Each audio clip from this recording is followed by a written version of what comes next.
Hello friend, welcome back to my YouTube channel. दोस्तों, आज मैं आपको बताने वाला हूं क्षारक के बारे में। पिछली वीडियो में मैंने आपको अम्ल के बारे में बताया था। इस वीडियो में मैं आपको क्षारक के बारे में बताऊंगा। तो गाइस, वीडियो को शुरू करते हैं। उससे पहले बहुत से लोगों ने अभी चैनल को सब्सक्राइब नहीं किया है, तो चैनल को सब्सक्राइब कर लो और साथ में बेल आइकन को प्रेस कर लो ऐसी ही लेटेस्ट एजुकेशनल से जुड़ी हुई वीडियो पाने के लिए। तो गाइस, चलिए वीडियो को शुरू करते हैं। दोस्तों, क्षार के बारे में मैंने यहाँ पर एक एक पॉइंट लिखे हुए हैं। ऐसे ही आप एग्ज़ाम में लिखोगे तभी आपके अच्छे मार्क्स आएंगे, कोई भी आपका एक मार्क्स नहीं काट पाएगा। तो गाइस, चलिए वीडियो शुरू करते हैं। यहाँ पे देखते हैं, सबसे पहला पॉइंट है स्वाद में कड़वे होते हैं। जैसा कि अम्ल में होता था स्वाद में खट्टे होते हैं, तो जो क्षारक होते हैं वे स्वाद में कैसे होते हैं? कड़वे में। पहला पॉइंट तो यही है दोस्तों। दूसरा पॉइंट देख लेते हैं, लाल लिटमस पेपर को नीले में बदलते हैं। ये बिल्कुल अम्ल के विपरीत है। जैसे अम्ल में क्या होता था, मैंने आपको पिछली वीडियो में एक फॉर्मूला बताया था कि अम्ल नीले को लाल में बदलते हैं। तो जो क्षारक होते हैं वो जस्ट इसके उल्टे होते हैं। यानी कि आप कह सकते हैं कि जो क्षारक होते हैं वे क्या करते हैं, लाल लिटमस पेपर को नीले में बदल देते हैं। ठीक है, तो जो क्षारक होते हैं वे क्या करते हैं कि लाल लिटमस पेपर को नीले में चेंज कर देते हैं। ठीक है, उसका कलर जो है चेंज हो जाता है। दूसरा पॉइंट ये है। अब तीसरा है, पीएच मान 7 से 14 के बीच होता है। जो क्षारक होते हैं, जो बेसेस होते हैं, उनका पीएच मान कितना होता है?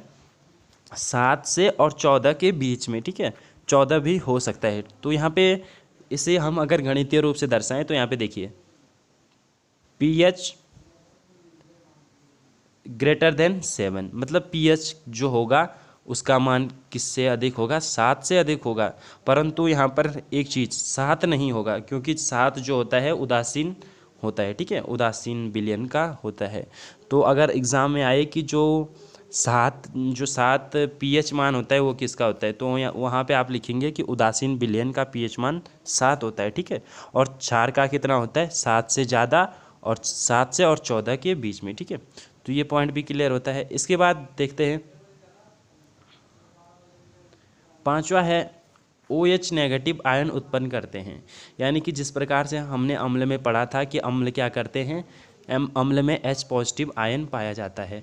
तो इसमें क्या होता है कि एक न एक OH नेगेटिव आयन पाया जाता है। एग्जाम्पल के तौर पे मैं आपको समझा देता हूँ। जैसे NaOH है। ठीक है, तो NaOH में आप देखेंगे कि यहाँ पे Na पॉजिटिव है जबकि OH नेगेटिव है। तो इसमें क्या पाया जा रहा है? OH नेगेटिव आयन पाया जा रहा है। तो क्षार की यही विशेषता है कि उसमें एक OH नेगेटिव आयन होगा, एक या दो भी हो सकता है। ठीक है, तो समझ में आ गया। इसके बाद छठा पॉइंट हम देख लेते हैं। तो चलिए छठे पॉइंट की ओर बढ़ते हैं। जलीय विलयन विद्युत का चालन नहीं करता है।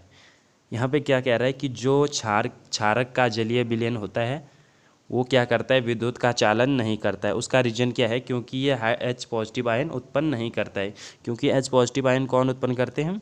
आपके अम्ल उत्पन्न करते हैं। ठीक है, तो जो क्षारक होता है वो क्या करता है? विद्युत का चालन नहीं करता है, उसका जलीय विलयन। तो आप इसे अच्छे से समझिए कि जो क्षारक होता है उसका जलीय विलयन विद्युत का चालन नहीं करता है। ठीक है, समझ में आ गया।